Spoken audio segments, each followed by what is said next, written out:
like to introduce two women who are founding companies, who have founded companies that are really revolutionizing the way we do finance. Nora Apsel is the co-founder of Morty, a company that is completely changing the way we get mortgages, which is one of the largest financial transactions most people ever engage in. And you've already heard from the wonderful Sandy Chaikin, the co-founder of Chaikin Analytics, who is changing the way people approach the stock market. So everyone give a warm round of applause for Nora and Sandy. Today we're going to learn how they founded their companies, the challenges that they faced, and learn about some of the sweet, sweet successes that they found. So if you wouldn't mind just both introducing yourselves briefly, Nora and then Sandy, just tell us a little bit about yourselves and what your company does. So Nora, I'll hand it off to you. Yeah, sure. I'll start with what my company does and then tell you guys a little bit about how I ended up founding Morty. So Morty is an online mortgage broker, one place where somebody can come apply for a mortgage online once, see all of their different options, compare apples to apples, and then close completely online. But our mission is basically to empower home buyers to be able to make smarter financial decisions. We're essentially combining modern tech and a marketplace of lenders to give home buyers many, many options, the best rates, and most importantly to me, a transparent and honest experience. A little bit about me. So I actually started my career in the nonprofit world. So I have a lot of passion around like making impactful social change in the world. And so out of college, I worked for a small community action agency outside of Philadelphia. And I was running the state and federal feeding programs for the county there. And what ended up happening was that I loved my job, but I was getting pretty frustrated. I had all these files in my office of people that were getting assistance from us, and they would just like stack up.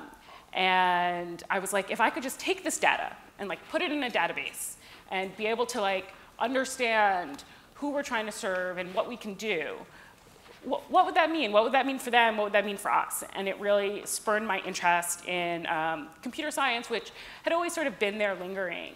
But it encouraged me to go back to school. And so I went back and I got my master's in comp sci, which was a wonderful experience. And then I entered sort of like the tech scene, and I worked for Meetup for about 3 years, which was sort of like the perfect place for me because I learned a ton, but it also has a really important social mission that meant a lot to me. And after that, I worked for like a number of like smaller 1 to 10 person startups, and I loved that experience, sort of like wearing a lot of different hats, being expected to do things you didn't know how to do, being given responsibilities for things you probably shouldn't be responsible for. But I loved it. And with Morty, understanding where the founding story for Morty comes from is a lot about my co-founders. So one of my co-founders, Brian, he has like 18 years of mortgage experience from Wells Fargo, Freddie Mac, to rewriting the regulations at HUD after the '08 crash. And Adam, who is also an engineer, worked in the financial industry for a long time. And so there's like this combination of mortgage, finance, and like product and social good. And consumer advocacy, and the three of us combined are sort of like took a step back to say, if we were going to get a mortgage, like what's the right way to do it? What's the right way to empower the consumer to understand what their options are? Like this doesn't have to be an opaque industry. Everybody doesn't have to be confused about this enormous transaction that they're making, this like 30-year decision, right? People can understand their options, and that's the story of Morty. Great, thanks for that. Now, Sandy. All right. Sandy, if you've gotten a chance to address the audience a lot, please do tell sort of that background of Chaikin Analytics and how you came to found it. Well, as I said an hour or so ago. Yeah. I just want to give you the fair shake. Thank you. I appreciate that. After the 2008-09 financial meltdown, when I lost 40% value in my 401k plan, I was pretty devastated, and Mark Chaikin, who had created tools for investors on Wall Street all his career, who was in a retirement, said to me, there's 4 was it $4 billion, I think it was, coming out of traditional brokerage firms, going into self-managed accounts, which is what I did. But you don't know what you're doing, and you don't have the tools, and you don't have the knowledge. So that's how we started Chaikin Analytics, to give people professional quality tools, but in a format that they could understand. Great. So my first question was going to be, why start a startup? And you touched a little bit on that, but I think if you want to dive into why you both thought, that you had the tools and the skills and the knowledge to tackle these problems, why did you start these startups, and what kinds of things did you have to consider before, diving in? So Nora, if you want to start, and then Sandy. Yeah, sure. So I touched on some of that in my last response, but I think there are a lot of things to consider. So one is the need in the market, but also like your ability to fill that need. So there are like lots of problems, but that doesn't mean that that you might be equipped to be able to do it. So really diving in and being like, can I combine with my co-founders, right? Because there's this partnership that is really important of like, can we do this? Are we the right team to tackle this industry in this way? I think some of the other important things to think about are like, do I want to do this? It's like a pretty intense journey. And there's lots of ups and downs, and you have to sort of have the resilience to ride those. And yeah. Great. Lots of things to consider. As Nora said, the skill set and the personalities of the people you're partnering with. In my case, it was my husband. So there's challenges and opportunities there. The skill set was totally different. I mean, Mark is incredibly mathematical, algorithmic, database, tech genius. I'm not. I'm like just a normal person who wanted to invest my money but got screwed. So I got to figure something else out. So but I bring my marketing background. I was a marketing executive in the cosmetic industry, and I had very high-level, huge responsibilities, marketing and promoting designer fragrances. So, so I brought that sense to it as an investor, mainly as an investor, but also as a marketing person. But you kind of learn your niche, too, as you go along. I mean, it never occurred to me when we started this company that I would be teaching people how to invest. It was like, me? And here you are. Yeah, and here we are. So you do build into, I'm sure you see this too, Nora, you do move into different roles than you originally start. But it's all about being flexible, being open. You got to be really flexible because things never go as you expect or as quickly, right? Yeah, so. Yeah, great. I would actually add two other things. So one is, people always talk about founding a company and that you need to have passion. And I think that's true. I think like there are ups and downs, and being passionate helps you do that. But again, like that alone won't get you there. So it's important to also have a sound business model. Morty's actually not my first startup. I don't know if you know that actually. You're holding out on me. What? You're holding out on me. Some things, I only tell specific people. And that experience really taught me, you have to know the industry, and you have to have a way to make money. I have a lot of passion, like I was talking about social change, but I can't do any good if there's no money, as this whole conference is talking about. Great points. Yeah, so, so you found the problem. You've identified that you have the skills and wherewithal to tackle it. How do you decide as a startup founder what the product is? How do you build that? I know Nora, you're technical and you work with product, and Sandy, you lent that sort of normal person insight to Mark's mathematical skills. How did you tell us about building those products and sort of the choices you had to make along the way to do that? Do you want Nora to go first?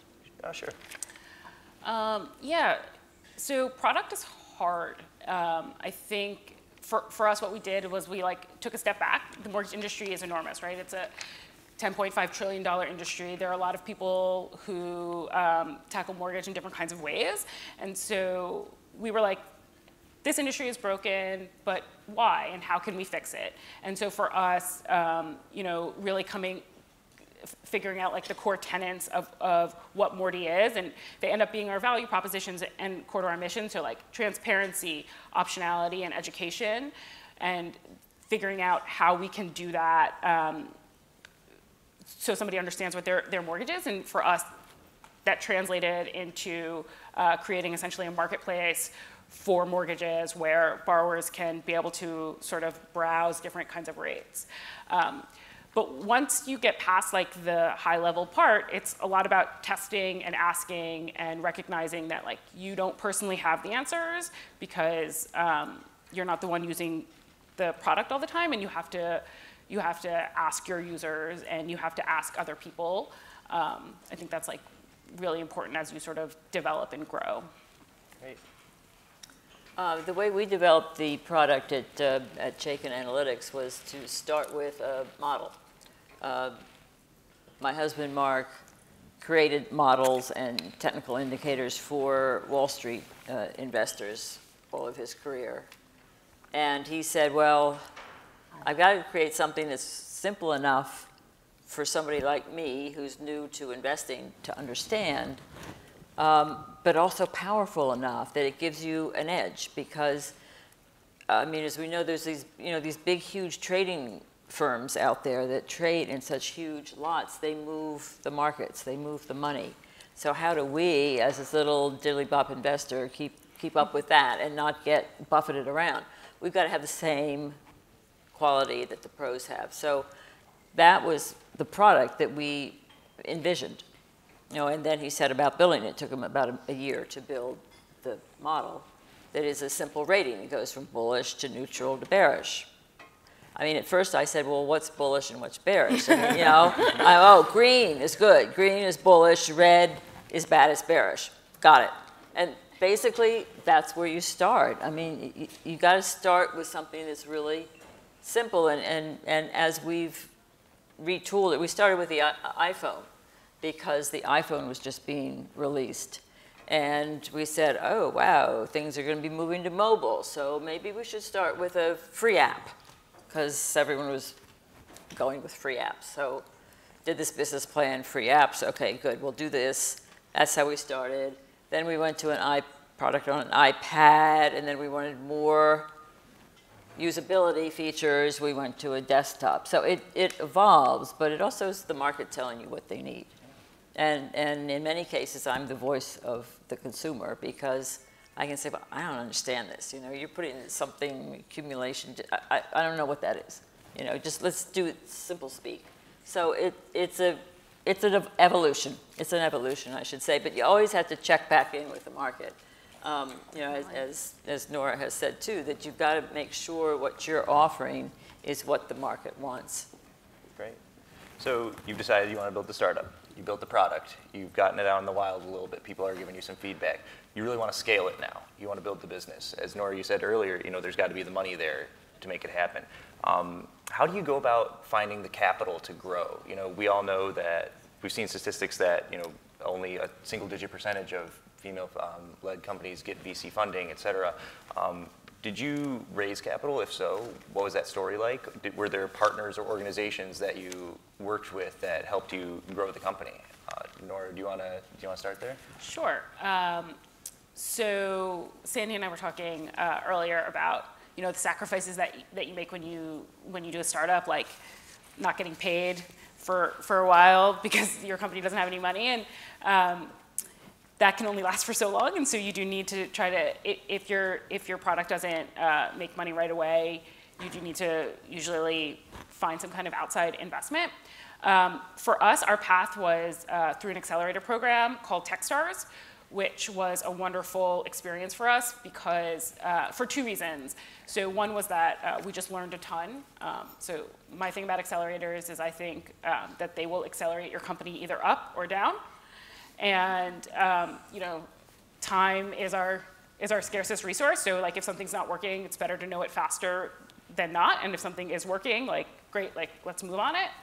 And so Techstars was really helpful in some initial funding so that we could pay ourselves some meager salaries while living in New York, but also helping us really refine our pitch and get really good at it. And that was huge, and we were able to raise a seed round for $3 million on the heels of leaving Techstars, which has propelled us for the past year plus. And paid your mortgage? I live in New York, man. So, Sandy, you That's want to a talk a little bit challenge. about Sure. We started with angel investors. So those are individuals that people that we knew and people who we were introduced to who would put their own money into the company as opposed to going to a venture firm. And that has been pretty much ongoing. One investor will be talking to his or her friend and recommend it to them, and then so it kind of grew that way. We're now into the next level where we're really looking for a strategic partner. We've and we've reached that next milestone in our growth too, in coming out with indexes based on the rating, the Chaikin Power Gauge rating that NASDAQ introduced 4 years ago, have all outperformed. That got the attention of a New York Life insurance company who said, gee, we want to license these and market them as ETFs. So it grows, and now with that, now we're looking at New York Life and being a strategic partner of us, basically putting a big investment into our company so that we can grow together with that kind of funding. So it's a stepping stone, but you got to start. We started with the angel investors, each putting in whatever they wanted to put in, and now they've got it's basically a stock, so that when we do sell the company, they will get their investment back, and many times over, we're hoping. Great. And then just one thing to add. So one question that sometimes we get is around like being a woman and going out and raising money, and I didn't really speak to that much. So I think sometimes it's harder. I have 2 co-founders, so I'm not raising by myself. But the really important thing to realize when you go out for venture, and I think this is sometimes even more true for angels because you talk to angels a lot, like, well, some angels you talk to a lot, but investors are partners, and so it's a double buy-in situation. And so obviously, just like when you go for a job interview or you meet somebody for a business meeting, like some people you can work with immediately, and some people maybe there's some friction for whatever reason, whether it's like personality or gender or whatever. Just remember that these relationships that you have with investors are long-lasting, right? They're going to last for the rest of your company, and like these people are going to help you grow and help you develop your company in a lot of different ways, and you should just always be cognizant of that. I think sometimes, That's a good point. sometimes people think it's like entrepreneurs are like just going to take money from anybody, but like it should never be that way. This is your company. You pour your heart into it. And there's huge value there. And you want partners that understand that and are going to encourage the growth of that. Sandy, I think that's actually, thank you for that, Nora. That's a really interesting topic. And I think, Sandy, you might be able to comment on relationships and who you decide to work with, because you're looking for a strategic partner, and you mentioned New York Life. Like, how did you evaluate who would be a good strategic partner to go forward with, and how do you assess that kind of long-term relationship? Well, I guess you could. That's okay. You could target them. Say, gee, who has shared values, who has synergy of products that and a mindset that jive with us, our culture, our product line, and then you can identify them and go approach them. How it came for us is it kind of evolved, because as we were growing as a company, and the model was getting more and more recognition, like with NASDAQ, for instance. That then led to the partnership with New York Life. Now, New York Life probably would have never called us up, 2 years ago and say, hey, Chaikin, we want to talk to you. That obviously wouldn't have happened. So it was a evolution through various, an earlier partnership. So the partnership with NASDAQ led to the partnership with New York Life, and now, we're talking to them about being a strategic partner. So sometimes you can target it, and sometimes life happens. That's great. No, that's great. So, and I think what's really interesting here is, we've got the, Nora, you're more technical. Sandy, you've told the story. Like, one of the things about both your products is that it seems like they maybe could be targeted towards millennials, but anyone could use them. Digitizing something that is, has been a sort of a difficult process, and then, something that started as a mobile app and then built into something else. But it seems like maybe anyone could use them. How do you decide who to target? How do you market these products? Like, how do you tell that story? And Sandy, I know you're passionate about that kind of marketing and telling that kind of story. If you want to touch on that. Sure. When we started marketing the iPhone app, we tried all sorts of different things. First of it was like, okay, how do we get traffic to the App Store to download our app? And it was a free app. So we tried Facebook ads, banner ads. Then when we evolved into doing an iPad product for a subscription price, then it's like, okay, how do we get people to pay for this now? We'll go back to the people that got the stuff for free, because they should be the biggest potential, right? Totally wrong. All they wanted was free stuff. They're not interested in buying anything. They just wanted to get stuff for free. So that strategy didn't work too well. So we had to go out and figure out how else we were going to sell this. We tried direct mail. We tried email. We tried print advertising. We tried banner advertising in other financial services. I mean, we tried everything. And then we tried doing webinars. It's like, okay, let's do a webinar and show people how to actually use this. And bingo, that was like, oh, we sold a couple of subscriptions. So eventually now our whole retail effort of selling to the consumer is through webinars. And we partner with other financial services, companies like Benzinga, who mail our webinar invitations, for instance, to your list. And then we present to those lists and introduce people to the product, Chaikin Analytics. So a lot is trial and error. You think something is going to work, like we thought. The people who downloaded the free app are going to be buying the product. And we've discontinued the free app because we don't want people we gave too much good stuff away for free that they didn't want to buy it, didn't want to pay for anything. So it's interesting. The market takes you in totally different ways than you think, but you've got to listen to the market. And I say one of the most important things to remember about marketing is that your opinion is meaningless. What you think has no value at all. All that matters is what the consumer thinks. And if the consumer is saying, and I try to get this across to our management team every single day, if the consumer is saying, I don't understand what that means, you better listen.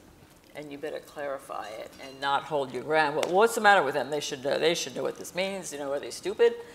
No. You got to take all that in very carefully to heart and respond to what the market is saying, because the market is never wrong. You are. So Nora, how do you decide who to target to tell the Morty story, or who do you find that uses it a lot? Yeah. So our product is available for anybody in a state that we're licensed in. So we target to people who we're really young, right? So we've only been live for about 10 months. And so we target to what's called early adopters, people who are more tech forward and understand our value prop right away. Sometimes we get borrowers in who or home buyers in who we really have to explain to them what the process is, or what a mortgage is, all those kinds of things. And sometimes we get borrowers in who just get it right away.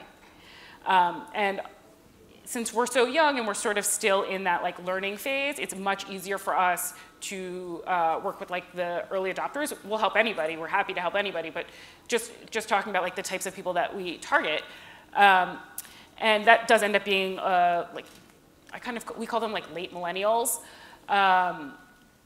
and the things that we find that they care about tend to be like wanting to transact and interact when they want to on their own schedule. So mortgage is plagued with like high pressure sales tactics. So people are really scared that they're going to lose their home, and so it puts the person who's in control of their mortgage in total control of the situation, and can like force them into something that they may or may not want or understand. And so for us, by being a platform, we're finding that people sometimes want to talk to a person right away, and sometimes don't want to talk to a person until like they're locking their loan, like all the way down at the end of the funnel. And that's like really exciting to me, because we're giving people the sort of platform and ability to make their own choices and be in control of their own financial decisions for like, as we've said a couple of times, the biggest financial decision of their life. And then the one thing that I would add just on the marketing side of things, so we do a lot of online marketing like on Facebook and things like that. And one piece of advice that we've gotten is your marketing channels will change. So as you grow and as you change, like, so maybe Facebook works right now, but in a year, it might not work.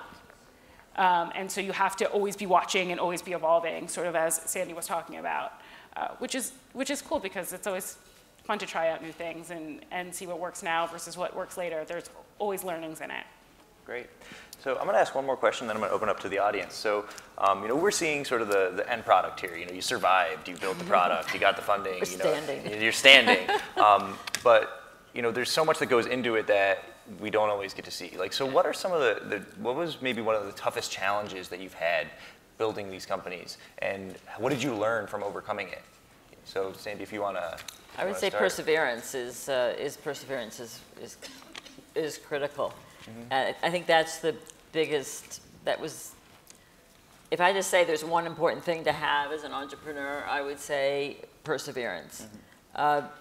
Passion is good too. I mean, you've got to be committed to your product or service, but you've got to know how to navigate the ups and the downs. And there are constantly ups and downs and high points and low points. And you know, as I said earlier, you just got to be flexible. You got to go with it, and you've got to go where the opportunities present themselves. Like, we didn't anticipate webinars, for instance, would be our kind of marketing salvation.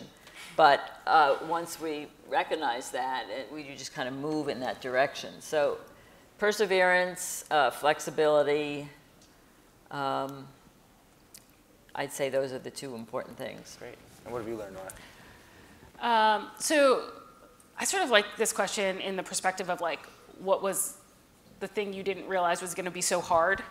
And that's like building a team. I didn't realize it was going to, even though people told me it's really hard to hire, it's really hard to find the right people, I was sort of like, it'll be fine. I have like a network of engineers, it'll be fine. It's really, really hard, because there's so many different sort of pieces that go into it. Like, yes, one is skill set, but also another is fit and culture. And another is like our industry. You know, not everybody wants to work in mortgage, and that's totally fine. And finding the right people has been really hard. And any so like a position I think I can fill in a month, it actually takes me like 3 or 4 months to fill. But I'm always happy that I waited, because because like, you should never ever sacrifice on your team. You want your company to be running even when all the founders are away. And you can only do that if you hire people that you trust, are smart enough to like be entrepreneurial in situations that are going to arise, and have the same like passion that you have. Great. So we're a little low on time, but I said I'd turn it over to y'all, so I'm going to do that. I got time for like one question. Anybody have anything for Nora and Sandy? the question was, what would you have done differently?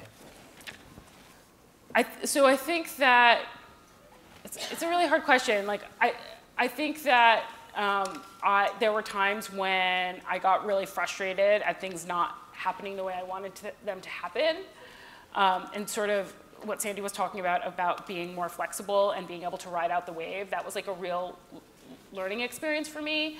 I think that is like a fundamental thing that happens to a lot of people. You know, tough times come and like there are plenty of decisions that I made that are wrong, and that's fine. You can have chances to recoup them, but you have to like keep your cool. And I've definitely had a couple of situations where I didn't do that. And now that I'm more self-aware and I know that that's the important part to like ride the wave, that's how I interact moving forward. And I think it's like a really good learning for everybody in life. Sandy? Yeah, okay, so I've thought about this. What I would say is when we started the company, it was just Mark and myself, and we were working like 24/7 and weekends and nights, and it's kind of all we would talk about. And it became it became such an imbalance, you know, in my life that I had to step back and say I can't do this much.